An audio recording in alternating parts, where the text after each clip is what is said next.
The celestial Concordate station floated in the darkness of space like a jewel. It orbited a dead star, right between human territory and the Xylotheian Empire. Today was special.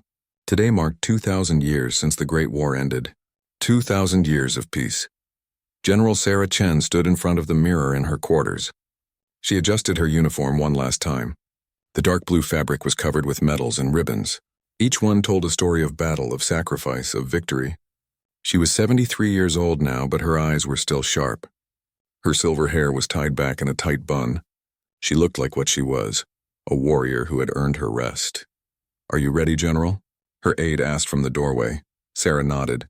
"As ready as I'll ever be." She walked through the station's white marble corridors. Other delegates passed her, representatives from hundreds of worlds. They bowed their heads in respect. Everyone knew General Sarah Chen. She was the woman who had ended the first human Xylotheian war, not through surrender, but through a victory so complete that the enemy begged for peace. The ceremony hall was enormous.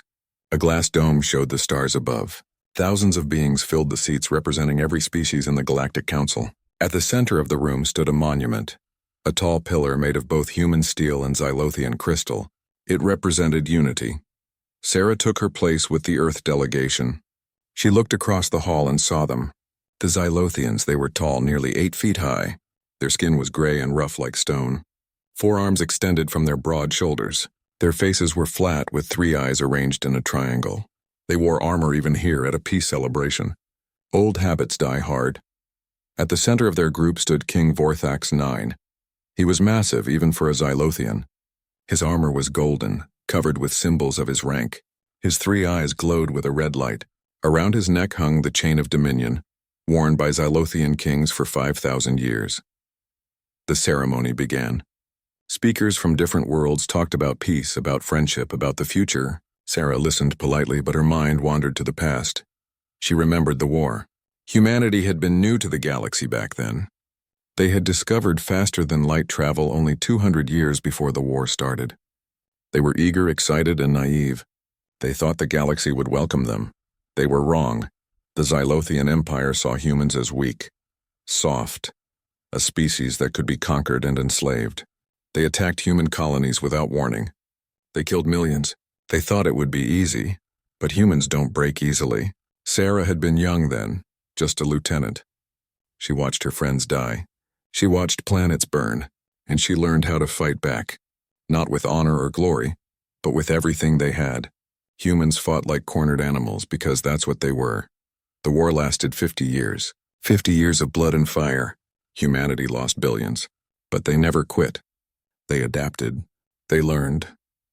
They built bigger ships, better weapons, smarter tactics, and slowly they started winning. The final battle happened at Proxima Station. Sarah had commanded the human fleet. She was 40 years old, already a general. The Xylotheians brought their entire armada. They were sure they would crush humanity forever. Sarah smiled coldly at the memory. The Xylotheians learned that day what it meant to fight humans. They learned that humans don't just fight to win. They fight to make you regret ever starting. When the battle ended, the Xylotheian fleet was destroyed. Their homeworld was blockaded, and they asked for peace. No, they begged for it. The treaty was signed here on this very station 2,000 years ago. Both sides agreed to peace. They divided the galaxy between them. They promised never to fight again.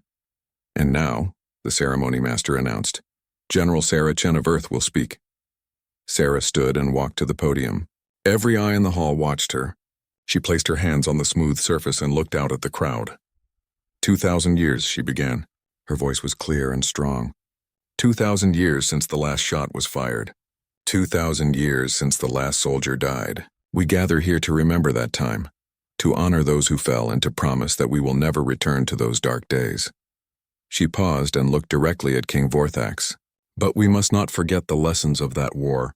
We must not forget what it cost. Billions died on both sides. Planets were left as ruins. Families were destroyed. All because we could not find a way to talk before we started shooting. Murmurs rippled through the crowd. Some of the Xylotheians shifted uncomfortably. The treaty we signed was not just words on paper, Sarah continued. It was a promise. A promise that we would respect each other, that we would remember the price of war, that we would choose dialogue over destruction. King Vorthax stood suddenly. His forearms crossed over his chest. The human speaks of respect. His voice boomed across the hall. But I hear condescension. You speak as if you defeated us, as if you were superior. Sarah's expression didn't change. I speak as someone who was there, Your Majesty. I speak as someone who saw what war truly costs. And yes, humanity did defeat your forces. That is not condescension. That is history. The hall went silent. The tension was thick enough to cut. Vorthax's 3 eyes blazed brighter. You were lucky. Nothing more. Your species stumbled into the galaxy like children. You won a single war against us when we were unprepared. Do not mistake fortune for strength. Luck? Sarah's voice was cold now. Luck had nothing to do with it, Your Majesty. We won because we refused to lose. We won because when you pushed us, we pushed back harder. We won because humanity doesn't know how to quit. Several Xylotheian nobles stood now, shouting protests. Human delegates shouted back. The careful piece of the ceremony was cracking. You dare! Vorthax roared. You dare insult the Xylotheian Empire in this sacred place? I insult no one, Sarah said calmly. I speak truth. And if you find truth insulting, perhaps you should ask yourself why. Vorthax's hand moved to his belt. In one smooth motion, he drew an ornate plasma pistol. It was a ceremonial weapon, ancient and beautiful, covered with engravings, but it was still very much functional. Your truth, Vorthax said, his voice shaking with rage, ends here. Security forces started moving, but they were too far away. Sarah saw the weapon but didn't move. She stood straight, facing the king without fear. The pistol fired. The plasma bolt hit Sarah in the chest. Her body jerked backward. She fell, crashing to the marble floor. Blood spread beneath her, bright red against the pure white stone. The hall erupted into chaos. Screams filled the air. Human delegates rushed toward Sarah. Xylotheian guards surrounded their king. Alarms blared throughout the station. Sarah Chen lay on the floor, her blood staining the place where peace had been signed 2,000 years ago. Her eyes were still open, staring at the stars through the glass dome above. And in that moment, as her hand tried to reach for something that wasn't there, the greatest peace treaty in galactic history died with her. King Vorthax stood over her, the smoking pistol still in his hand, and realized what he had done. But it was too late. Far too late. The treaty was broken. The peace was ended. And humanity would remember. The news spread across human space faster than light itself. Quantum communication networks carried the message to every human world simultaneously. General Sarah Chen had been shot. The peace treaty was broken. War had returned. On Earth, people gathered in city squares and watched the screens in silence. They saw the footage recorded by station cameras. They watched King Vorthax draw his weapon. They watched their hero fall. And then the silence turned to something else. Something that hadn't been heard in 2,000 years. Rage. In the Assembly Hall on Earth, the United Terran Coalition government held an emergency session. Representatives from all 47 human star systems attended via hologram. The debate was short. War, said Ambassador Torres from Mars. They want war. We give them war. Agreed, said Councillor Kim from Tau Ceti. No debate necessary. One by one, every representative voted. The result was unanimous. Humanity would respond with everything it had. But the galaxy didn't understand what that meant. They didn't know what humanity had been doing for 2,000 years of peace. Deep beneath the surface of Mars, lights flickered on in a facility that hadn't been active in centuries. Engineers in crisp uniforms walked through corridors filled with ships. Not just any ships, warships. Hundreds of them, maintained perfectly, waiting in the darkness. Begin activation sequence, the facility commander ordered. All ships, all systems. The ships hummed to life. Their artificial intelligence cores had been running simulations for 2,000 years. Every battle, every scenario, every possible war had been calculated millions of times. They were ready. On Luna Station, the Military Research Division opened sealed vaults. Inside were technologies developed in secret.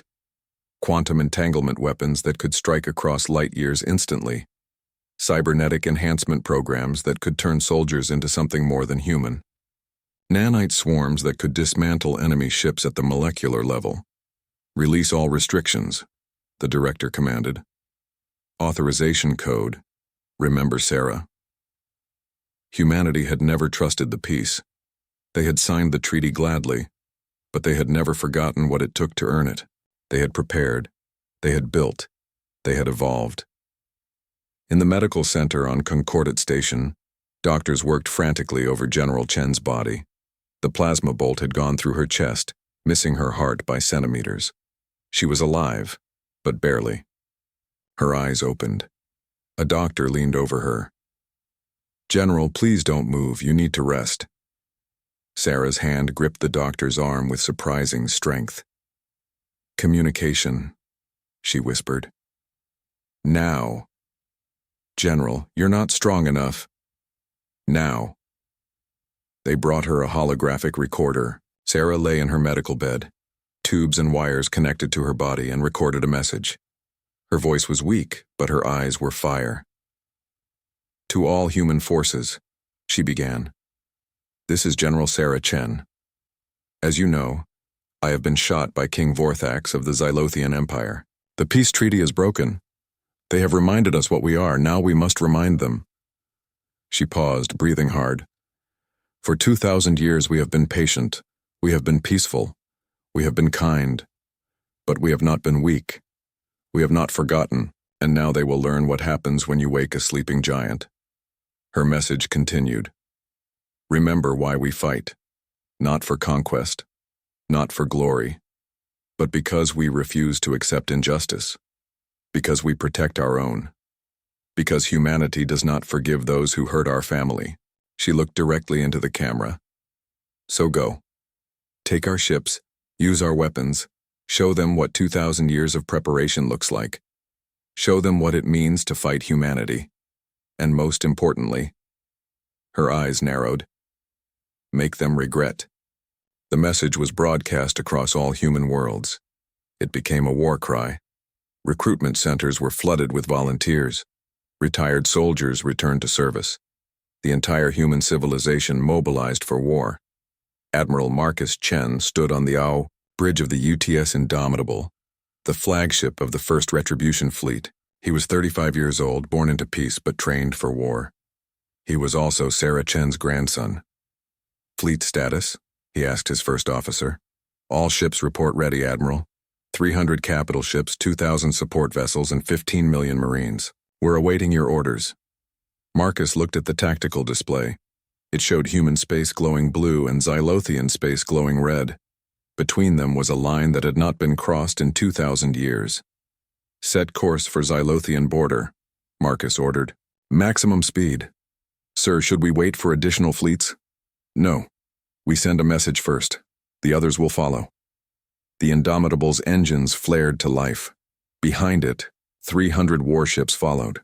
They entered faster than light travel, disappearing from human space and heading toward the enemy. On the Xylotheian homeworld of Vorthalia Prime, King Vorthax addressed his empire. His speech was broadcast to every Xylotheian world. "The humans threaten us," he announced. "They speak of war, but we remember them from 2,000 years ago. They were weak then. They are weaker now. 2 millennia of peace has made them soft. They have forgotten how to fight."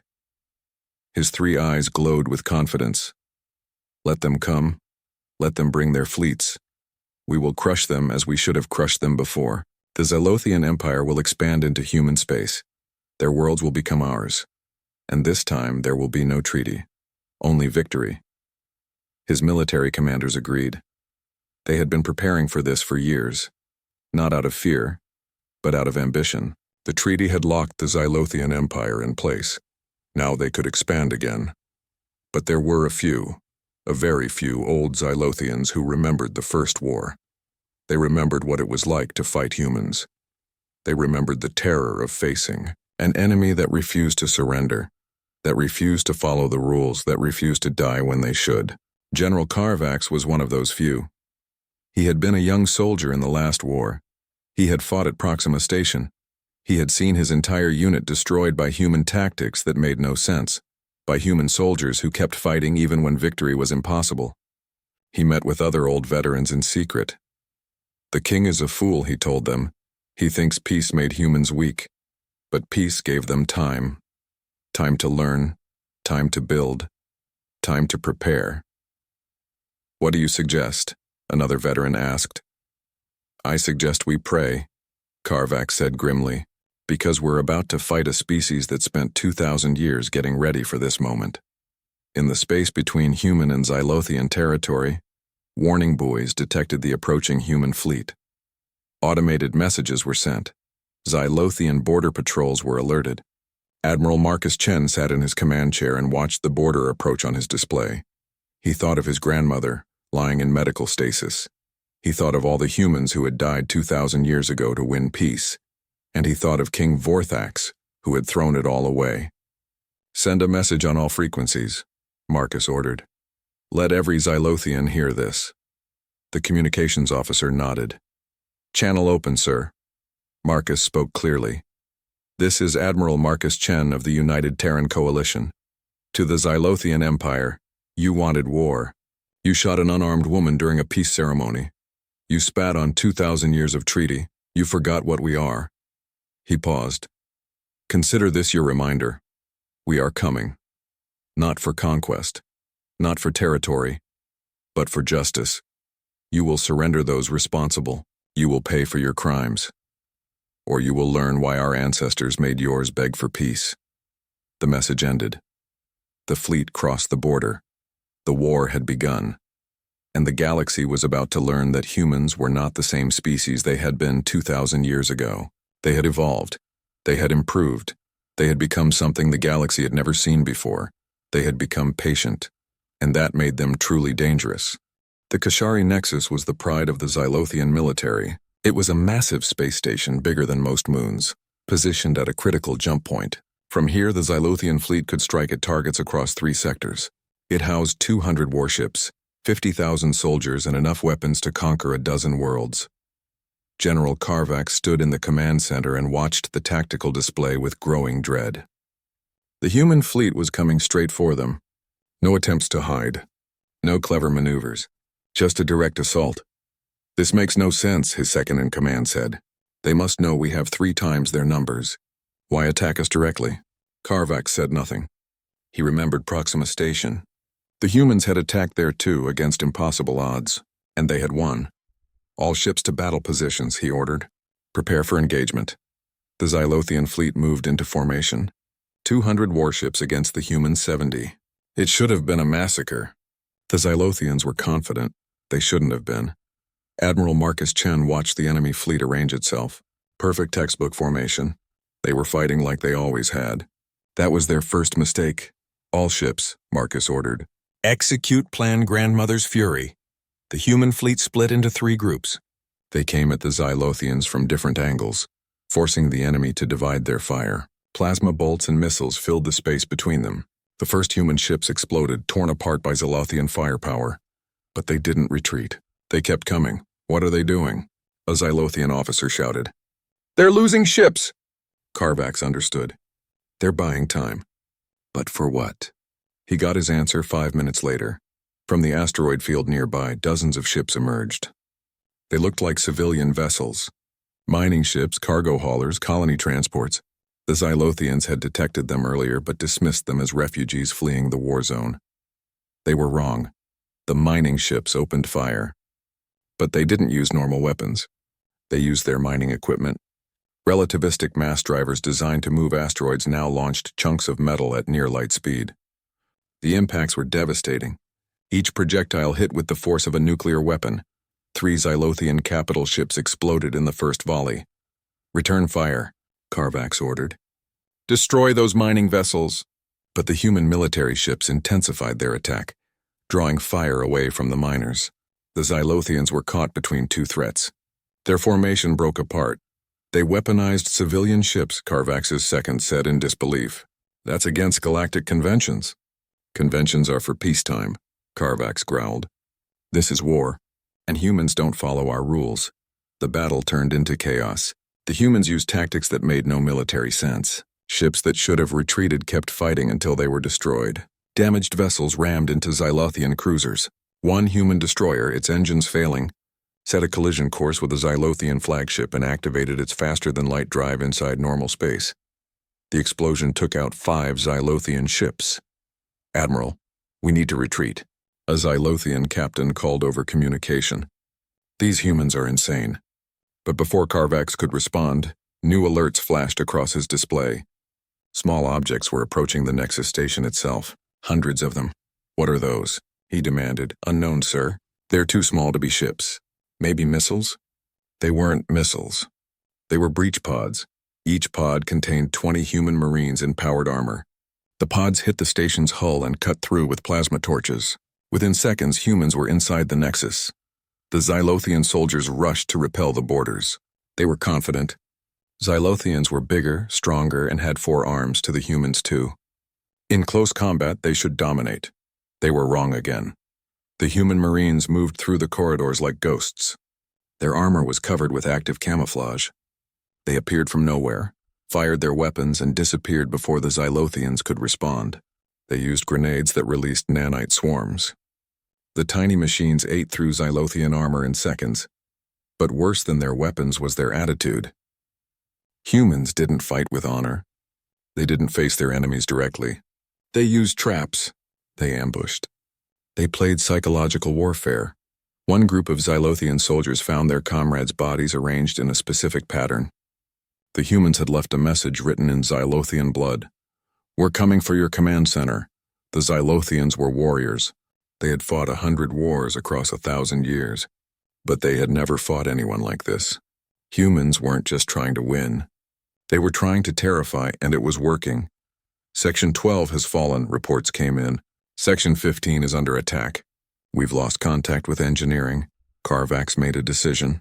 Abandon the station. All personnel to the ships. We retreat. But General, now! Before they trap us here. The Xylotheian fleet began withdrawing. They left the Kashari nexus behind, still filled with thousands of their own soldiers. It was a tactical necessity, a terrible one but necessary. Admiral Marcus Chen watched them flee. "Should we pursue, sir?" His first officer asked. "No, let them run.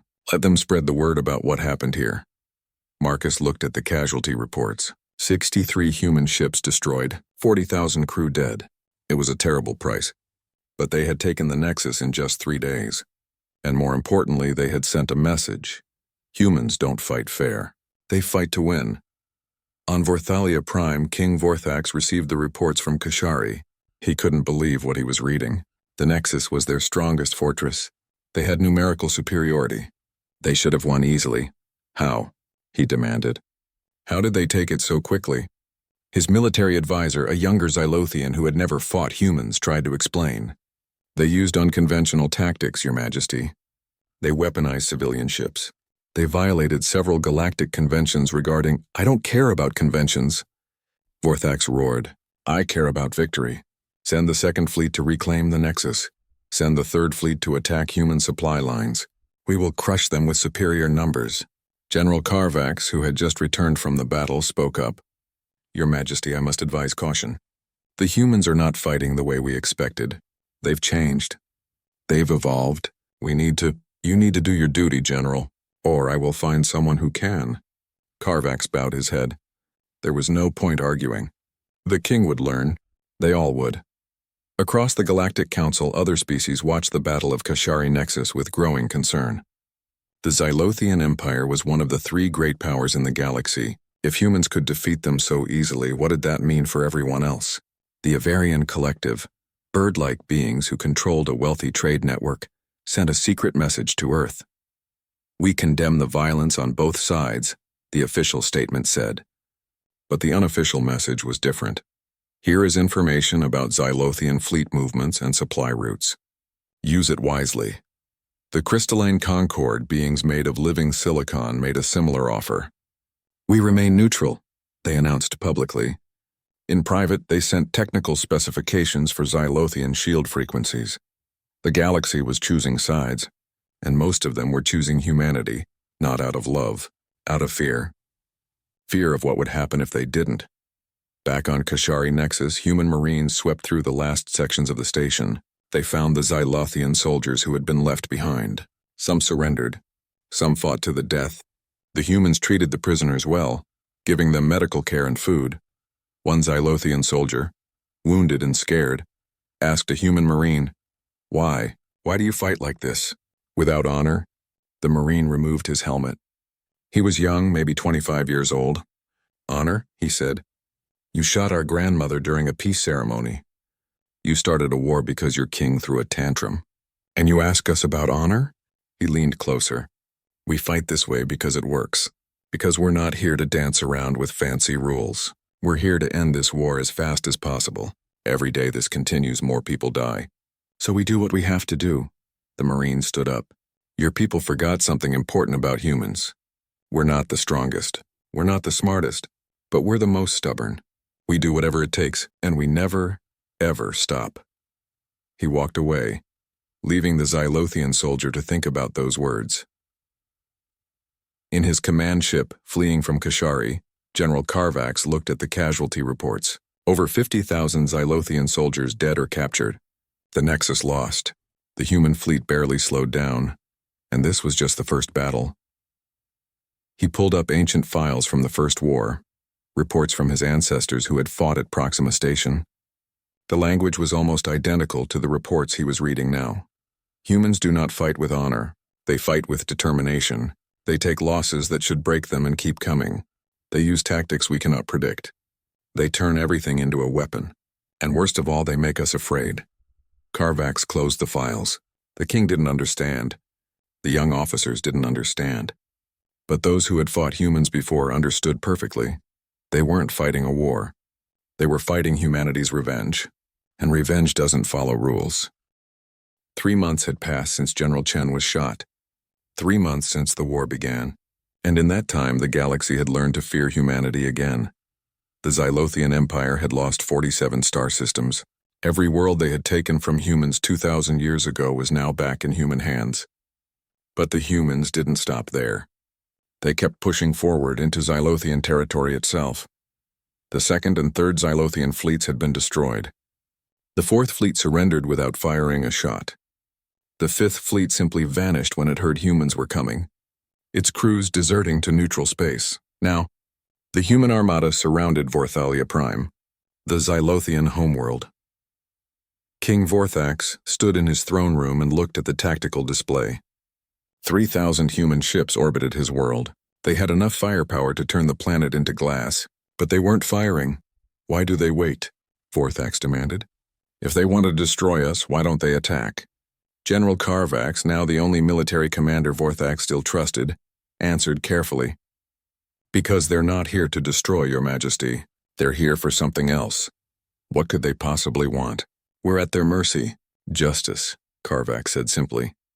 At that moment, every screen on Vorthalia Prime activated. Every television, every computer, every communication device showed the same image. A human woman in military uniform. Admiral Marcus Chen, but he wasn't alone. Next to him in a medical chair sat General Sarah Chen. She was alive. Weak but alive. The entire Xylotheian population watched in silence. People of Vorthalia, Marcus began, speaking in perfect Xylotheian language. 3 months ago, your king shot an unarmed woman during a peace ceremony. He broke a treaty that had lasted 2,000 years. He started a war that has killed millions, he paused. But we're not here to blame all of you. We know that many of you never wanted this war. We know that King Vorthax acted without the consent of his people, so we're offering you a choice. Sarah leaned forward in her chair. Her voice was still weak but clear. Surrender your king.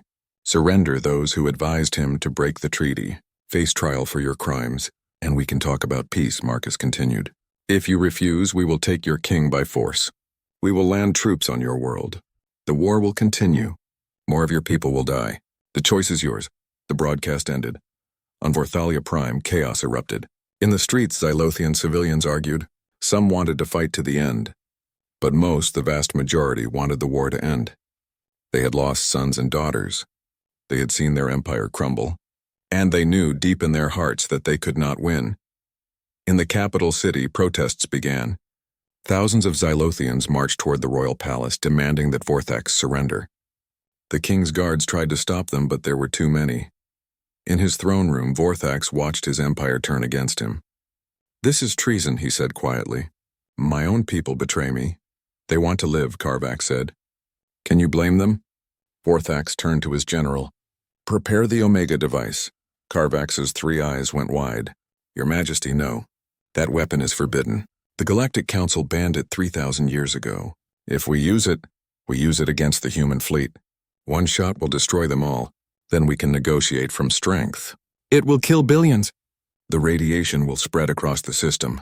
Our own colonies will die. Better that than surrender. Vorthax grabbed Carvax by the armor. I am your king. You will obey. Carvax looked at the king. He saw madness in those three eyes. The war had broken Vorthax's mind. He would destroy everything rather than admit defeat. Carvax made his decision. No, he said simply. What? No, Your Majesty. I will not help you kill billions. I will not help you use a forbidden weapon, and I will not let you destroy what's left of our empire. Carvax signaled to the guards. Arrest the king, Vorthax screamed as guards grabbed him. Traitor. You're all traitors. I'll have you executed. But his words meant nothing now. The guards, loyal to their people rather than their mad king, took Vorthax away. Carvax sat on the throne, heavy with the weight of what he had done. He had just committed treason against his king, but he had saved his people. He activated the communication system. Human fleet, this is General Carvax. I am now in command of Vorthalia Prime. We wish to negotiate surrender. 12 hours later, a human shuttle landed in the capital city. The crowds watched in silence as the door opened. Admiral Marcus Chen stepped out first, followed by 24 Marines. And then slowly, carefully, General Sarah Chen emerged. She still moved with pain. Her chest was bandaged, but she walked with her head high. The Xylotheians expected her to be angry, to be vengeful. Instead, she looked sad. General Carvax met them at the palace. He stood before Sarah and bowed his head. General Chen, I have no words to express. You saved your people, Sarah said softly. That took courage. More courage than fighting would have. Carvax looked up. King Vorthax is in custody. We will hand him over to you for trial. No, Sarah said. Everyone looked at her in surprise. He will be tried by his own people first, Sarah continued. By Xylotheian law for the crimes he committed against his own people. Then, if necessary, he can face trial for war crimes, but your people need to see justice done by their own system first. Marcus leaned close to his grandmother. Are you sure? After what he did to you? Sarah nodded. I'm sure. This isn't about revenge, Marcus. It's about making sure this never happens again. The Xylotheian people need to see that they have the power to hold their leaders accountable. The negotiations took 3 weeks.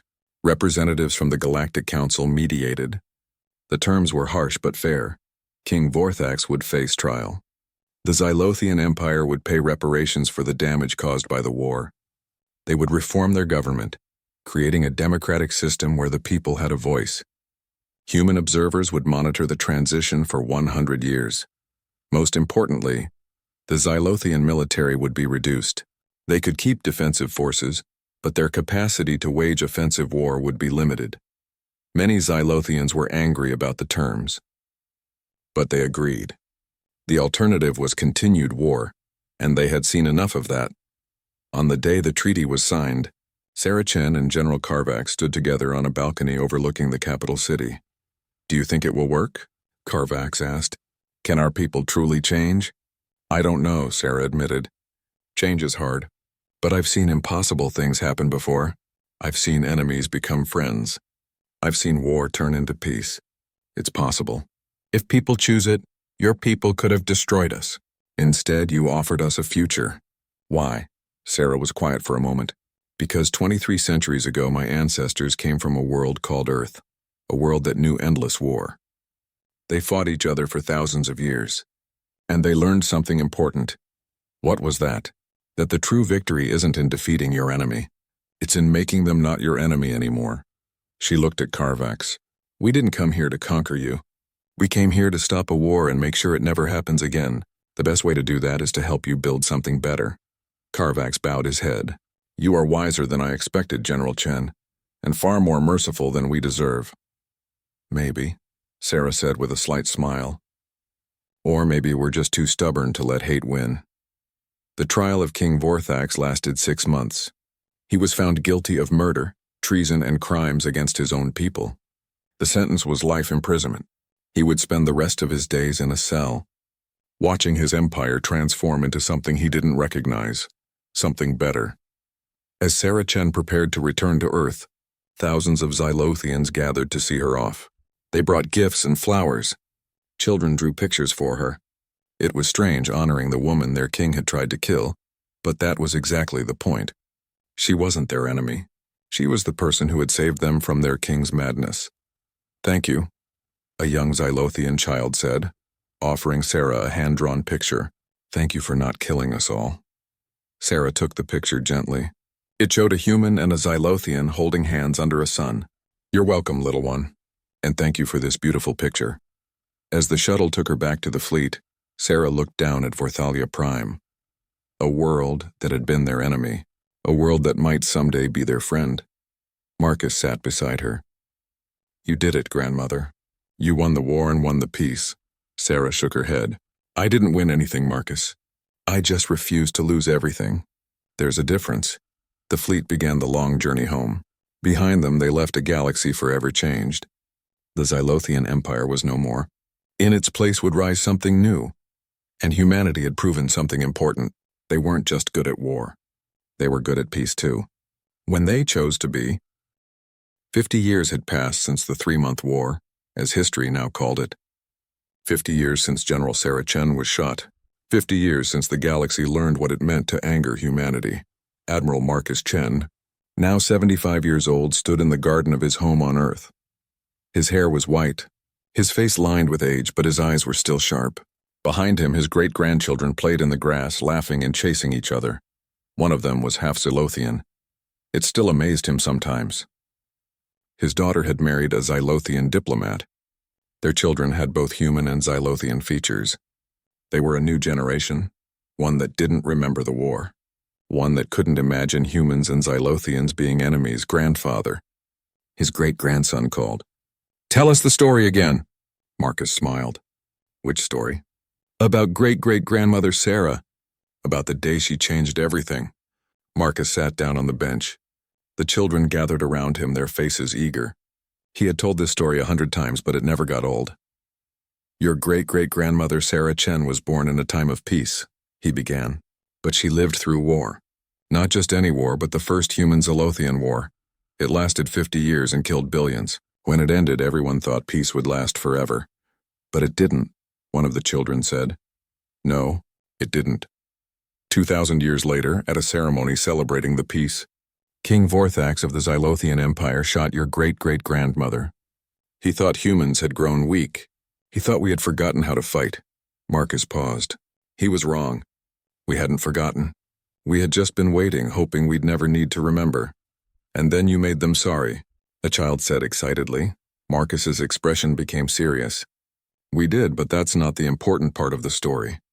The important part is what came after," he continued. "We could have destroyed the Xylotheian Empire. We had the power. We had the anger. We had every reason to wipe them out. But your great-great-grandmother, even after being shot, even after almost dying, chose something different. She chose mercy," the half-Xylotheian child said quietly. "Yes. She chose mercy. Not weakness, but strength. The strength to be better than her enemies. The strength to turn enemies into friends." General Sarah Chen had died 15 years ago at the age of 108. Her funeral had been attended by representatives from every species in the galaxy. Even the Xylotheians sent their president and thousands of citizens to honor her. Her grave was simple. Just a stone with her name and her words. "Peace is not the absence of war, but the choice to pursue understanding." Marcus visited her grave every week. Today was no different. He placed fresh flowers on the stone and sat beside it.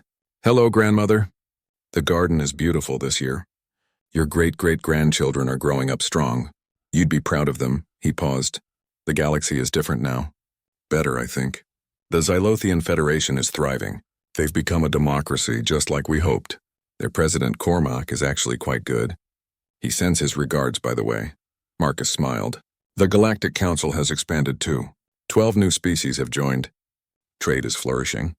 Art and culture are being exchanged across the stars. Everything you dreamed of when you first signed the treaty 2,000 years ago is finally happening." He looked at the stone. "But we haven't forgotten. The military academies teach the 3-month war in detail. We make sure every generation knows what happened, what it cost, why it matters. We don't want them to be afraid of war. We want them to understand it well enough to prevent it. At the new Concord Military Academy, young cadets from 50 different species trained together. Humans, Xylotheians, Avarians, Crystallines, and dozens of others. They learned tactics, strategy, and history.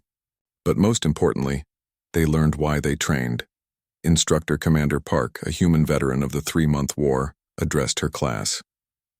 Today we study the Battle of Kashari Nexus. Who can tell me why this battle was significant? A Xylotheian cadet raised 2 of his forearms.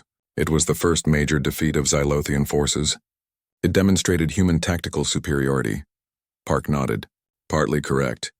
But there's more. Any other thoughts? A human cadet spoke up. It showed that humans were willing to take heavy losses to achieve objectives. We lost 63 ships but took a fortress that should have been impregnable. Good. But you're still missing the most important lesson. An Avarian cadet? Her feathers ruffling thoughtfully said, "It was the battle that made the galaxy realize the war was already over. The Xylotheians just didn't know it yet." Park smiled. Exactly. The Battle of Kashari showed that humanity had evolved beyond simple military might. We had become strategists of the highest order. We understood that war isn't just about fighting. It's about psychology, about will, about making your enemy realize that continuing is pointless. She paced in front of the class. But here's the real lesson, cadets. The greatest victory at Kashari wasn't military. It was what came after. We could have executed the Xylotheian prisoners. Instead, we treated them well, fed them, gave them medical care. And many of those prisoners went home and told their people the truth, that humans weren't monsters. We were just determined. A young Xylotheian cadet raised his hand. "Instructor Park, may I ask a question?" "Of course, and why did humans show mercy?" "After what King Vorthax did, after all the lives lost, why didn't you destroy us?" Park looked at the young Xylotheian. He couldn't have been more than 20 years old. He hadn't even been born when the war happened. "Because, Cadet Korthak, destroying you would have been easy. Building something better was hard, and humans don't take the easy path. We take the right path." On the celestial Concordate station, now rebuilt and more beautiful than ever, a new monument stood. It was placed exactly where General Sarah Chen had fallen 50 years ago. The monument was made of both human steel and Xylotheian crystal, twisted together in a double helix pattern. At the base was a plaque with writing in every major galactic language. On this spot, General Sarah Chen was shot by King Vorthax IX, ending 2,000 years of peace. From this moment of darkness came a choice: revenge or redemption. Humanity chose redemption. Let all who visit here remember that the greatest strength is not the power to destroy, but the courage to forgive and the wisdom to build. Every year on the anniversary of the shooting, representatives from all galactic species gathered at the monument. They held a moment of silence. They remembered the war, and they renewed their commitment to peace. This year, Marcus Chen attended as the guest of honor. He was asked to give a speech. 50 years ago, he began, my grandmother lay dying on this floor. The treaty was broken. War had returned, and everyone wondered, what would humanity do? He looked around at the gathered beings, hundreds of species, thousands of individuals all watching him. We showed you that we remembered how to fight, that we had never stopped preparing, that underestimating humanity was a fatal mistake. He paused. But more importantly, we showed you something else. We showed you that we also knew when to stop fighting. The 3-month war ended not because we ran out of weapons or will. It ended because we achieved what we came for: justice and change. We didn't want an empire. We didn't want conquest. We wanted a galaxy where shooting someone during a peace ceremony would never be acceptable again. He gestured to the diverse crowd. Look around you. Humans and Xylotheians standing together. Species that once feared each other now working as partners. This is the victory my grandmother dreamed of. Not defeating enemies, but making them obsolete. After the ceremony, Marcus walked through the station. He passed shops where humans and Xylotheians sold goods together. He saw Avarian children playing with human kids. He watched a crystalline professor teaching a mixed class of students. This was what they had fought for. Not territory, not glory, but this. That evening, Marcus returned to his ship for the journey home. As he looked out at the stars, he thought about his grandmother's legacy. Sarah Chen had been shot, She had almost died. She had led humanity through a war, but her true achievement was what came after. She had turned pain into purpose. She had transformed enemies into allies. She had proven that humanity's greatest weapon wasn't their ships or their soldiers. It was their refusal to let hate win. On Earth, in the garden where his great-grandchildren played, there was a tree. It had been planted 50 years ago from a seed brought from Vorthalia Prime. It was a Xylotheian species, but it grew strong in Earth's soil. Under that tree was a bench with an inscription. Sarah Chen sat here and decided to choose mercy over revenge. In doing so, she saved 2 civilizations. Students came from across the galaxy to sit on that bench, to think about that choice, to understand that the hardest decisions are often the most important ones. Marcus Chen would return to that bench many times in his remaining years. He would bring his great-grandchildren there and tell them stories. Stories of war and peace, of anger and forgiveness, of a woman who was shot but refused to let that shooting define the future. And every time, he would end the same way. Your great-great-grandmother taught us that humans aren't special because we're good at war. We're special because we remember why we fight. We protect those who can't protect themselves. We refuse to accept injustice. And when we win, we use that victory not to crush our enemies but to lift everyone up.